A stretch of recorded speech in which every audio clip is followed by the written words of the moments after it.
Соңку кездери Кыргызстанда мектеп окуучуларынын өлүмү менен аяктаган окуялар коомчулукту ойго салууда.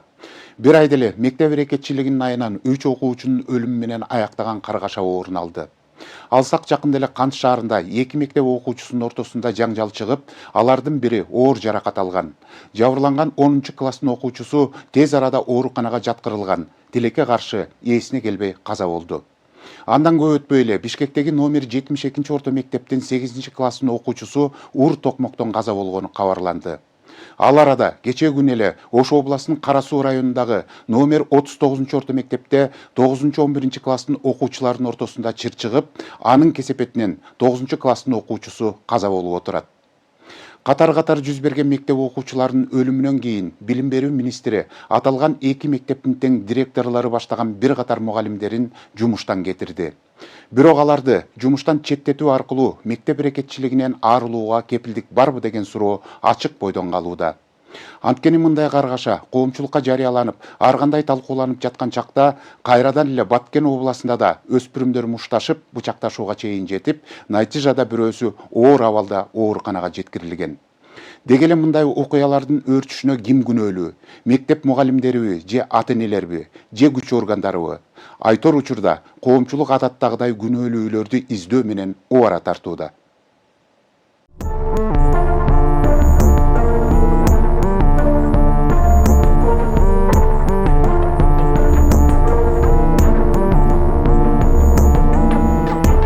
Менин азыр жалпы эле ушу кыргыз элине кайрыла билем да. Мына ушу менин балам акыркысы болсун да, ушу менин каалоорум эле ушул. Анан ошол жерде эми эжекеси менен директор баргандан ошондо бир ооз баланы уруп койгон экен, ушундай угуп атабыз, пока билбейбиз деген нерсе бизге маалымат берип койгондо биз врачтарга айтып башкача лечение кылышмак. 12 февралда Ош облусунун Кара Суу районуна караштуу Каратай айылындагы номер 39 Адылбек Султанов атындагы орто мектепте 9-11 класстын окуучуларынын ортосунда чыр чыгып, анын кесепетинен 9 класстын окуучусу жаракат алган. Ага жеринде биринчи медициналык жардам көрсөтүлүп, кийин жабырлануучу Ош облустук ооруканасына жеткирилип, бирок каза болуп калган. Балам өтө жоош, сыркаткан бала эле да. Же бир шоктугу болгон эмес, же бир көчөгө чыгып бирөө менен мушташып, же жаңжалдашканын уккан дагы жокмун. Бир кыйшык баскан бала эмес да. Ушунусунан пайдаланышты да, бул баягы унчукпай келип, менин азыр жалпы эле ушу кыргыз элине кайрыла билем да. Мына ушу менин балам акыркысы болсун да, ушу менин каалоорум эле ушул. Мен бир бирөөгө жаманчылык кылайын, бирөөнү мындай кылайын деген ойдон алысмын. Бирок баардыгы мыйзам чегинде каралып, ошо күнөөкөрлөр өз жазасын мойну менен тартса, ошондо ушул нерсе токтобойт беле деген эме. Менин балам ушу акыркысы болсо, канчалаган ушул убакка чейин канчалаган ата-эне өз жашын төгүп, канчалаган жаш балдардын өмүрү кыйын да. Бул жыл башынан бери окуучунун уур токмоктон каза болгон 3-чү учуру. Буга чейин мындай каргаша Кант шаарында катталган. Анда 2 классташтын мушташы биринин өлүмү менен аяктаган. Маалыматка ылайык, алардын ортосунда жанжал чыгып, бири оор жаракат алган. Жабырланган 10-класстын окуучусу ооруканага жаткырылган. Бирок тилекке каршы эсине келбей каза болгон. Андан көп өтпөй эле Бишкектеги номер 72 орто мектептин 8-класстын окуучусу да уур токмоктон каза болгон дагы бир факты катталды. Assalamu alaikum, qandaysiz? Короче, средага чейин эме 5 сом чыгарып койгула.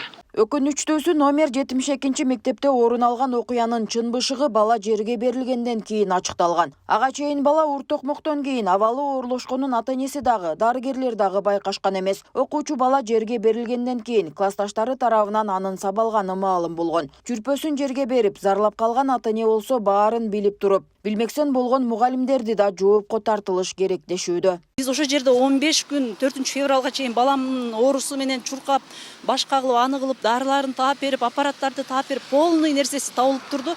Ошо врачтар таң калышты. Эмне болду? Бул жерде жүрөгү жакшы болуп турат, башка жери бөйрөгү отказ берди. Анан эле боору ушундай болуп калды деп башташты. Да мындай болушу мүмкүн эмес эч качан. Баланы уруп койгон эмеспи деп сурап турушту ушунда. Анан ошол жерде эми эжекеси менен директор баргандан ошондо бир ооз баланы уруп койгон экен, ушундай угуп атабыз, пока билбейбиз деген нерсе бизге маалымат берип койгондо биз врачтарга айтып башкача лечение кылышмак. Ал эми Бишкек шаардык ички иштер бөлүмүнүн башчысы маркум окуучунун ата-энесинин арыз муңун угуп, кырсыктын баардык жагдайларын тактоо үчүн тергөө иш-чаралары толугу менен жүргүзүлөрүн белгилеген. Ал арада шектүү катары 2008-жылы туулган классташы кармалып, убактылуу кармоочу жайга камакка алынган. Андан сырткары Оштогу окуяга байланыштуу кылмыш иши козголуп, ошол эле күнү шектүү катары 18 жаштагы өспүрүм кармалып, убактылуу кармоочу жайга киргизилди. Ош областынын Кара Суу айылын Султанов атындагы орто мектептин ортосунда Султанов атындагы орто мектепте 9 класстардын ортосунда ушундай ызы чуунун негизинен дагы бир жаш өспүрүмдүн өлүмүнө алып келген учур катталды. Бирок бул жерде ушул жерде турган күбөлөрдүн түздөн түз көрсөтмөлөрү болгондугуна байланыштуу азыр андан улуу класстагы окуган окуучу камакка алынып, бүгүнкү күндө анын баш коргоо чарасы азыркы күндө сот тарабынан каралууда. Эми жаш өспүрүмдөрдүн арасында азыркы учурда эми уруш менен байланышкан же мектеп окуучуларынын ортосундагы ызы чуулардан бул 3-чү учур бул быйылкы жылда болгон. Ар бир кылмыш иш же жаш өспүрүмдүн арасында болгон ызы чуулар тыкып тергелет, текшерилет. Ошонун негизинде алынган көрсөтмөлөрдүн негизинде бул жерде бир тараптуу гана карабайбыз, эки тараптын бүт бардыгын изилдеп чыгып, анан туура процессуалдык чечим кабыл алынат. Ал эми кабыл алынган чечим боюнча биз учурунда мектепке жана ата-энелерине билдиребиз да. Бул окуядан кийин эки мектептин тең жетекчилери кызматтан алынганы белгилүү болду. Билим берүү министри 13 февралдагы жогорку кеңештин жыйынында жашы жете элек балдар менен иштешчү инспекторлордун жана психологдордун штатын көбөйтүү зарыл болуп турганын кошумчалаган. Андан сырткары Бишкекте 106 мектеп видео көзөмөл менен жабдылганын билдирген. 72 мектептин коллективи бүт кызматтан кетти. Кара Суунуку толугу менен 7 киши кызматтан кетти. Канттагы болсо да катуу азыр чаралар көрүлөр алдында турат. Ошол учурда укуктук тергөө иштери жүрүп жатат. Бишкек шаарында 106 мектеп коопсуз шаар жана камералык байкоого жүргүзүлгөн, калган мектептерде өткөрүү. Бирок бул жерде толугу менен кошулабыз, ошол ИДНда штаттарды күчөтүү жана ошондой эле психологиялык штаттарды күчөтүү айрыкча мондай чоң шаарларга керек. Бул арада Баткен облусунда 2 жаш бала пикир келишпестиктен улам бири экинчисине бычак сайган окуя орун алды. Жабырланган бала оор абалда ооруканага жеткирилген. Аталган факты боюнча кылмыш жаза кодексинин 130 беренеси ден соолукка оор залал келтирүү менен катталып, тийиштүү экспертизалар дайындалып, тергөө иштери башталган. Ошондой эле мындай окуучулардын чыр чатагы Нарын облусуна да жетти. Жумгалда өспүрүмдөр телефон үчүн уруша кетип, 16 жаштагы бала жаракат алып, ооруканага түшкөн. Те, которые знали правду, не говорили об этом, потому что они все были под давлением этого девятиклассника или других людей. Соңку учурда Кыргызстанда мектеп окуучуларынын өлүмү менен аяктаган окуялар коомчулукту ойго салды. Ата-энеге да, балага да кан жуткуруп, өлүмгө чейин алып барган мектеп кылмыштуулугу бүгүнкү күнүн да, эртеңкинин да актуалдуу көйгөйүнө айланууда. Мектеп рекетчилиги дагы деле токтобой жаткандыгы парламентте депутаттар тарабынан байма-бай көтөрүлүп келет. Бул аптада да жогорку кеңеште депутат Эрнис Айдаралиев министрлер кабинетин жана ички иштер министрлигин орто мектептердеги чоң сунууга рекетчиликке каршы күрөштү күчөтүүгө чакырган. Мына рекетчилик, мына биздин муун каякка баратат? Биздин окуучулар, биздин билим берүү каякта карап отурат? Ички иштер ИДН каякта карап отурат? Мына жаш 9 класстагы окуучунун өмүрү кыйылды да. Бул жерде кандай болду? Ал жерде айтымында 4 бала рекетчилик кылып апарып, туалеттен ички органына катуураак уруп койгон экен, вскрытие кылганда. Дыханиясына жетпей калып, дем жетпей калып, үзүлүптүр туалетте. 1,5 сааттан ашык туалетте жаткан бала. А бул жерде мугалимдер, жетекчилер, директор буну жашырып атышат экен да. Жашырып, эсин жоготту деп айтканына карабай, участковый барып, камераны көтөрүп, бардыгын изилдегенде окуучулар апарып рекетчилик кылды. Окуучулар биздин муундар аябай бир мыкачылык болуп баратат да. Мына бул жерде иштей албаган директорлорду эгер иштей албаса алмаштырыш керек. Рекетчилик, чоң сунуу, чоң класстын окуучулары кичинекей класстын балдарына салык салуу, күндөн күнгө тамырын жайып, жаш муун арасында адатка айланып бара жаткан сыйт. Күчтүүсү алсызга, улуусу кичүүсүнө кысым көргөзүп, топторго бөлүнүп мушташкан жаштар ар бир мектепте кездешери жашыруун эмес. Ал эми социалдык тармактарда билим берүү министри иштен кетсин деген талаптар байма-бай жарыялана баштады. Ал тургай өз ишин тыңгылыктуу алып бара албаган мындай министрдин айынан дагы канча бала сабалып, көз жумушу керек деген ачуу чындык айтылган билдирүүлөрдө жарыяланды. Жоголсун, кетсин. Туура иштей албай жатат, кетсин. Кетсин. Билим берүүнү реформа жасабаса ушундай тентектер боло берет. Мугалимдерди даярдоодо 4-5ке окуган абитуриенттерден тандап педагог чыгарса, келечекте коом тартиптүү, билимдүү жаштар болот. Реформа жок келгенден бери ишин так аткара албайт. Акча чогултуу токтогон учурдан тартып СБ маселесин чечиш керек болчу. Бул министрдин гимназияларды жойгондон башка иш кылганы билинбеди. Мектептердеги уртокмоктон улам 2 окуучунун өлүмүнөн соң Бишкектеги жана Кара Суудагы жалпы 26 милиция кызматкерлери ишиндеги шалаакылык үчүн кызматтан алынган айтылууда. Анда Ички иштер министрлигинин борбордук аппаратында онлайн кеңешме өтүп, Бишкек шаарынын жана Ош облусунун мектептериндеги чыр-чатактардан улам балдардын өлүмү менен байланышкан акыркы кайгылуу учурларга байланыштуу иштери да кескин сынга алынып, кызматтарынан четтетилген.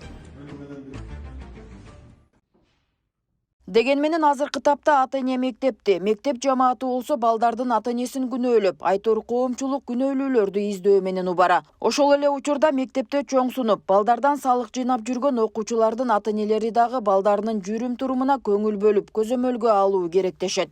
Эми бизде мындай көп учурда мектепке гана эле салып берип атышпайбы. Бирок балдар деген бүгүнкү күнү бизде үй-бүлөнүн чөйрөсүндө багылат да, каралат да. Анан Кыргызстанда ушу көп балдар ата-энеси тарабынан деген тарбия көрбөй, туура тарбия көрбөй чоңоюп келатышат.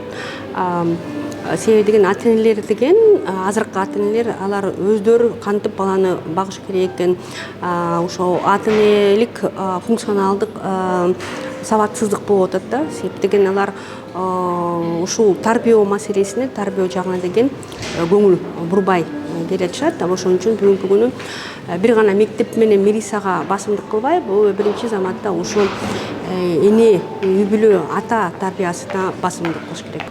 Бирок азыр ушу анализ кылып атса, урган балдар ушу спорттук секцияга барган балдар болуп чыгып атат да. Мисалы үчүн бокско баргандар, башка спорттук секцияга барган балдар, өспүрүм балдар болуп атат. Мен айтат элем, ушул спорттук клубтарда дагы өзүнчө бир мындай талаптарды коюш керек. Сөзсүз мурун ушундай болчу. Эгерде спорттук клубка катышып атсаң, эч убакта муну алсыз адамга колдонгон болбойт деген кадимки тыюу салынчу да. Бүгүнкү күнү ушул талаптар каралбай атат биринчиден. Экинчиден бизде өспүрүм балдардын ортосунда мындай балдардын укугун, адамдардын укугун коргоо баалуулуктар жокко кетирилип баратат. Муну ушул жагынан окутуу көбүрөөк өткөрүш керек. Себеби деген адамдын кадыр баркын коргоо, сактоо, башка адамга зыян келтирбөө мындай өзүнчө сабактар көбүрөөк өткөрүш керек.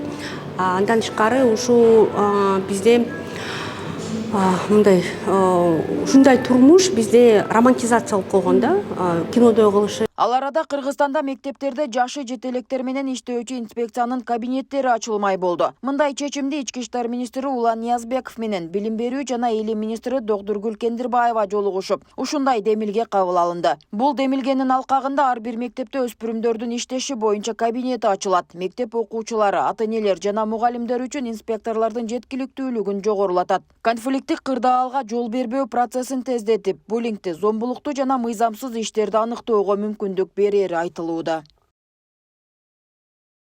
Мындай каргашалуу окуялардан кийин бир топ кызматкерлер иштен алынганы белгилүү болду. Бирок бул чаралар мындай окуялардын кайра кайталанбоосуна кепилдик болуп бере алабы? Бул суроо азырынча ачык бойдон калууда. Ал эми адистер көп учурларда ата-энесинин көзөмөлү жок балдар кылмышка барышканын айтышууда. Ошол эле учурда миграция күчөп, көпчүлүк ата-эне айласыздан балдарын таштап жумуш издеп сыртта жүрүшөт. Анын кесепетинен балдар ата-энесинен алыс өсүп, психикасы бузулуп калган учурлар дагы бар. Чоң ата, чоң эне, таята тай-энесинин колунда калып, айрым учурларда көзөмөл жок болуп калат. Ушундай факторларда жаш өспүрүмгө таасирин тийгизүүдө. Мындан сырткары учурда балдар ойногон оюндардын баары мушташуу, атышуу. Бул оюндардын балдарга психологиялык таасири абдан чоң экени да башкы себептердин бири катары айтылууда. Нурзат Көчүмкулова, Майрамбек Абдибилал уулу, Регион, Бишкек.